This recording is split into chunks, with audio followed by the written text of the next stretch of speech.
ओम कृष्णाय वासुदेवाय हरे परमात्मने प्रणतक्लेशनाशाय गोविन्दाय नमो नमः। करचरणकृतं वा कायचं कर्मजं वा श्रवणञ्जं वा मानुषं वा प्राधं विहितं वा सर्वमेतच्छृणुस्व। जय जय करुणाब्दे श्रीमहादेव शम्भो। युवन्तः प्रविश्य मम वाचमिमां प्रसुप्तां सञ्जीवयत्यखिलशक्तिधरः स्वधाम्ना। अन्यास्तहस्तचरणश्रवणत्वगादीन् प्राणान् नमो भगवते पुरुषाय तुभ्यं। नौमीड्यतीव्रवपुषे तडिदम्बराय कुञ्चावतंसपरिपिच्छलसन्मुखाय वन्यस्रजे कवलवेत्रविषाणवेणुः लक्ष्मश्रिये मृदुपदे पशुपाङ्गजाय नारायणं नमस्कृत्य नरं चैव नरोत्तमं देवीं सरस्वतीं व्यासं ततो जयमुदीरयेत्। ॐ कृष्णाय वासुदेवाय हरे परमात्मने प्रणतक्लेशनाशाय गोविन्दाय नमो नमः।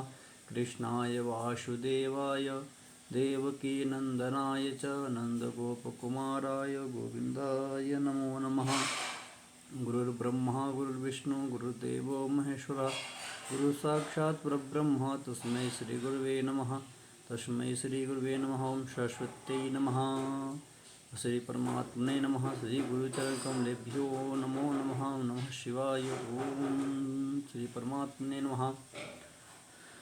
भागवत पुराण के अंतर्गत प्रथम स्कंद का 7वां अध्याय श्लोक भावार्थ सहित आपके समस्त प्रस्तुत है। आप सभी भक्तजनों का मेरा बारंबार इस मंच से प्रणाम। और हम लोग चलते हैं अपने सनातन धर्म भक्ति प्रधान भागवत महापुराण के समुद्र में गोता लगाने के लिए। थोड़ा हरि नाम कीर्तन, इसके बाद पुनः हम लोग चलते हैं। ओम गोविंद हरे गोपाल हरे जय जय प्रभु दीन दयाल हरे। गोविंद हरे गोपाल हरे जय जय प्रभु दीन दयाल हरे।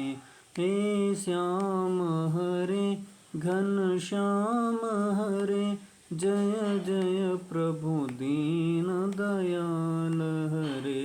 गोविंद हरे गोपाल हरे जय जय प्रभु दीन दयाल हरे। जय जय प्रभु दीन दयाल हरे। बोले भागवत भगवान की जय। सप्तम अध्याय में, प्रथम स्कंद के 7वें अध्याय में अश्वत्थामा द्वारा द्रौपदी के पुत्रों का मारा जाना और अर्जुन के द्वारा अश्वत्थामा का मान मर्दन इस पाठ में है। आइए हम लोग सब चलते हैं। शौनकवाच निर्गते नारदे सूत भगवान् बादरायणः श्रुतवांस्तदभिप्रेतं ततः किम करोत् विभुः। शौनक जी सूर्य से पूछते हैं कि नारद जी के जाने के बाद जो वेदव्यास जी थे उन्होंने क्या किया और कैसे जो है तो उन्होंने उस परमात्मा के सत्कर्मों का कैसे वर्णन किया। श्रुतवाच सूर्य कहते हैं ब्रह्मनद्यां सरस्वत्यामाश्रमः पश्चिमे तटे सम्या प्राचिति प्रोक्त ऋषीणां सत्यवर्धनः। ब्रह्मनद्यां सरस्वत्याम आश्रमः पश्चिमे तटे, पश्चिम के तट में सरस्वती नदी के किनारे सम्याप्रास नाम का एक जो है आश्रम है, जहाँ ऋषि लोग बहुत ही लंबा सत्र करते हैं। सत्यवर्धना, बड़े बड़े सत्र जो है तो वहाँ होते ही रहते हैं ऐसे जगह में। तस्मिन् स्वा आश्रमे व्यासो बदरी सन्मंडिते आसीनोपस्पृश्य प्रणिदद्यौ मनः स्वयं। उसी आश्रम में जहाँ पे बदरी यानी बैर का बहुत सारा जंगल है, बहुत सारे वहाँ पर बदरी के वृक्ष हैं, वहाँ पर वो बैठ करके और अपने मन को ईश्वर के चरणों में लगा करके क्या किए, भक्ति योगेन मनसि सम्यक् प्रणिहिते मले अपश्यत पुरुषं पूर्वं मायां च तदपाश्रयाम। एकाग्र मन में बैठे हुए परमात्मा का ध्यान कर रहे थे, क्योंकि उनका जो मन था मल रहित था, अमल था, माने जिनके अंदर किसी भी प्रकार का कोई छल छद्म नहीं था। ऐसे वो भक्ति से युक्त होकर के मन को परमात्मा के स्वरूप में लगा करके अपश्यत पुरुषम सर्वम मायाम च तत्पाश्रयम, पूरे संसार को माया रहित देख करके वह परमात्मा में अपना मन लगाए हुए थे। यदा मोहितो जीव आत्मानं त्रिगुणात्मकं परोपि मनुते नर्थम तत्कृतं च विपद्यते। कहते हैं माया से मोहित होकर यह जीव तीनों गुणों से अतीत होने पर भी अपने को त्रिगुणात्मक मान लेता है, और वह इस मानता के कारण होने वाले अनर्थों को भोगता है। अनर्थोपशमं साक्षात् भक्ति योगमधोक्षजे लोकस्या जानतो विद्वान् चक्रे सात्वत्सन्निहिता। इन अनर्थों की शांति का साक्षात साधन है केवल भगवान का भक्ति योग। परंतु संसार के लोग इस बात को नहीं जानते। यही समझकर उन्होंने इस परम हंसों की संहिता श्रीमद् भागवत की रचना की। यस्यां वै श्रूषमाणायां कृष्णे परम पुरुषे भक्तिरुत्पद्यते पुंसः शोक मोह भयापः। शोक मोह और भय का नाश करने वाली परम पुरुष परमात्मा श्री कृष्ण को प्रिय लगने वाली और सुनने मात्र से हृदय में बस जाने वाले परमात्मा के लिए प्रिय इस संहिता को उन्होंने भक्ति के उत्पादन के लिए बनाया, पुरुषों के लिए। ससन्नितां भागवतीं कृत्वा अनुक्रम्य चात्मजं शुकमध्यापयामास निवृत्ते निरतं मुनिः। संसार के इस लौकिक व्यवहार से जो निवृत्त थे, जिन्हें माया घेर तक नहीं सकी, वो निवृत्त परायण सुखदेव जी को इस संहिता को बनाकर वेद व्यास जी ने पढ़ाया। शौनकवाच, शौनक जी कहते हैं, स वै निवृत्त निरतः सर्वत्रोपेक्षको मुनिः कस्य वा बृहति मेतामात्मा रामः समभ्यसत्।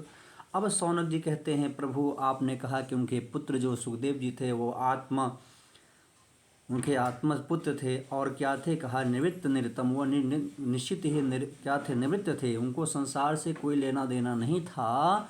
तो आखिर उन्होंने इतने समय रुक करके, जो एक समय कहीं रुकते भी नहीं थे, तो वो कैसे जो है, तो सर्वत्र उपेक्षको मुनि, और सर्वत्र उनका उपेक्षा भी होता था। चारों तरफ वो जहाँ जाते थे तो वहाँ लोग उनको या पत्थर मारते थे या उनको जो है तो पागल मूर्ख मर करके अपेक्षित करते थे। तो आप ये बताइए कि आखिर उन्होंने कैसे इस भागवत का अध्ययन किया। श्रोतवाच सब शुद्ध कहते हैं, आत्मा रामश्च मुनयो निर्गणन्था अप्युरुक्रमे कुर्वन्त्य हेतु किं भक्ति मिथ्यम भूत गुणो हरिः। सूर्य कहते हैं कि जो लोग ज्ञानी हैं, जिनकी अविद्या की गांठ खुल गई है और जो सदा आत्मा में ही रमण करने वाले हैं, वे ही भगवान के हेतु रहित भक्ति किया करते हैं, क्योंकि भगवान के गुण ही ऐसे मधुर हैं जो उनको अपनी ओर खींच लेते हैं। हरिर्गुणाक्षिप्तमतिर्भगवान् बादरायणिः अध्यगान् महदाख्यानं नित्यं विष्णुजनप्रियः।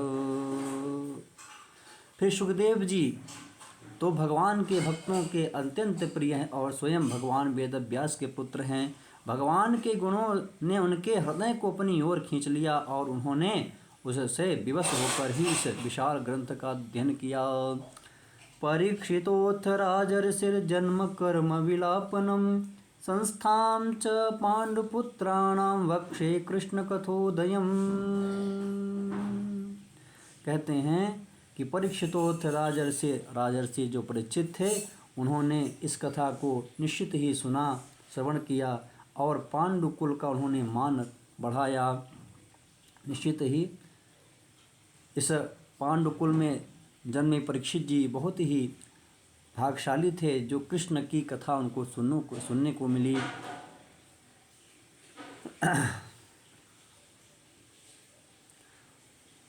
कहते हैं सूत जी की परीक्षितोथ राजर्षि जन्म कर्म विलापनम, जो परीक्षित जी का जन्म हुआ और उन्हें क्या क्या कर्म किया और संस्थान च पांडुपुत्राणाम बक्षे कृष्ण कथोदयम, कृष्ण से युक्त जो कथा पांडवों की है मैं उसे बक्ष्य माने कहता हूँ। उसको आप सुनिए। तो अब जो है यहाँ सूर्य जी बताते हैं कि परीक्षित का जन्म कैसे हुआ और जो पांडवों का स्वर्गारोहण कैसे हुआ और भगवान कृष्ण से युक्त कथा को मैं बक्ष्य माने कहता हूँ, ऐसा है इसका अर्थ। आगे देखिए, यदा मृधे कौरवसृञ्जयानां वीरेष्वथो वीरगतिं गतेषु वृकोदराबिद्धगदाभिमर्श भग्नोरुदण्डे धृतराष्ट्रपुत्री। ये उस समय की बात है। यदा मृधे कौरव संजयानाम, जब कौरव सेनाओं का हार हो गया और पांडवों का विजय हुआ, एकमात्र दुर्योधन बचा हुआ था जो भीमसेन के गदा से उसकी भी टांगें टूट गई थीं। वृकोदराबिद्धगदाभिमर्श भग्नोरुदण्डे धृतराष्ट्रपुत्रे, सारे धृतराष्ट्र के पुत्र जो हैं वो मारे गए थे और जो दुर्योधन था उसकी भी जंघा वृकोदर यानी भीम के द्वारा तोड़ दी गई थी। भर्तुः प्रियं द्रोणिरिति स्म पश्यन् कृष्णासुतानां स्वपतां शिरांसि उपाहरत् विप्रियमेव तस्य जुगुप्सितं कर्म विगर्हयन्ति। द्रौपदी के सोए हुए 5 पुत्रों को दुर्योधन के प्रिय चाहने के लिए उस अश्वत्थामा जो द्रोणाचार्य का पुत्र था उन 5 छोटे छोटे बच्चों का सिर काट देता है और ये बहुत ही निंदित और गृह्य कर्म करता है। माता शिशूनां निधनं सुतानां निशम्य घोरं परितप्यमाना तदा रुदद्बाष्पकलाकुलाक्षी तां सान्त्वयन्नाह किरीटमाली। माता शिशूनां, माता शिशुओं के, निधनं सुतानां, अपने शिशुओं और अपने पुत्रों के निधन का समाचार सुनकर देख करके घोरम परितप्यमाना, घोर परितापना करती है, घोर कष्ट होता है, खूब जोर जोर से रोने लगती है। तदा रुदत बाष्प कला कुलाक्षी ताम सांत्वयन नाह किरीटमाली। अब अर्जुन उनको सांत्वना देते हुए कहते हैं, तदा शुचस्ते प्रमृजामि भद्रे यत् ब्रह्म बंधो सिर आततायिनः। हे भद्रे, तुम्हारा कल्याण हो। निश्चित ही मैं इसका बदला लूँगा और उस ब्रह्मबंधु आतताई को मैं निश्चित ही मार के लाऊँगा, बांध के लाऊँगा। गांडीव मुक्तैर्विशिखैरुपाहरे त्वाक्रम्य यत्स्नास्यसि दग्धपुत्रा। मैं निश्चित ही अपने गांडीव के बल से उसको यहाँ पर लाऊँगा। अगर मैं नहीं ला पाया तो मैं गांडीव छोड़ दूँगा और ये समझ लो कि तुम उसके खून से यहाँ नहाओगी। अर्जुन क्या कहते हैं कि कल्याणी, मैं तुम्हारी आंसू तक पहुँचूँगा जब उस आतताई ब्राह्मणाधम का सिर गांडीव धनुष के बाणों से काट कर तुम्हें भेंट करूँगा और पुत्रों की अंत्येष्टि क्रिया के बाद तुम उस पर पैर रख करके स्नान करोगी। तो निश्चित ही मैं अपने गांडीव से उसका सिर कलम करके लाऊंगा और इसके बाद अंत्येष्टि बच्चों का जब हो जाएगा तब उसके तुम जो है तो खून से स्नान करोगी, ऐसा अर्जुन कहते हैं। एते प्रियां वल्गु विचित्र जल्पैर ससान्त्वयित्वाच्युत मित्रसूतः अन्वाद्रवत्तस्य दंसितदग्रधन्वा कपिध्वजो गुरुपुत्रं रथेन। अर्जुन ने इस मीठी और विचित्र बातों